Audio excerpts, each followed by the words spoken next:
Hello, everyone. Welcome to our fourth tutorial on ReactJs for Beginners series. Today we will learn about states.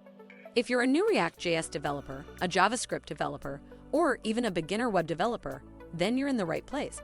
Today, we'll be diving into the world of ReactJs states, an essential part of any React application. Let's start with the basics. What is a state in ReactJS? Well, in simple terms, it's a built-in object that contains data about the component. This data can influence the behavior and rendering of the component.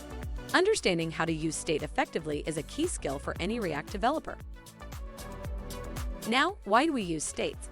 States allow us to create dynamic and interactive components. They're the heart of every ReactJS application, and they allow us to create interfaces that respond to user interactions.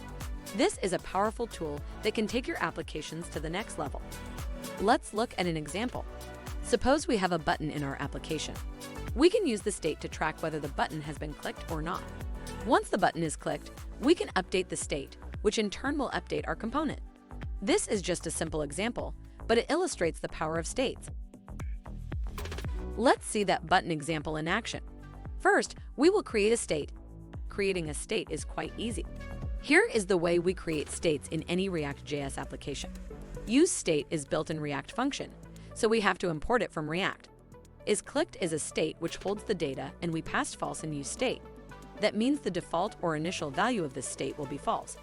The setIsClicked is a method we can change the value of a state. Let's see how we can do so. The button have an onClick method, which will execute the setIsClicked method and sets isClicked state's value to true. Inside button, we use ternary operator to show string in button. We set state's value false by default, so button will show not clicked. But when we click on it, state's value updates to true and button's text will be changed to clicked. In conclusion, states are an integral part of ReactJS.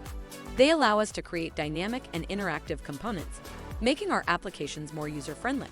So if you're a new developer or just looking to brush up on your ReactJS skills, understanding states is a great place to start.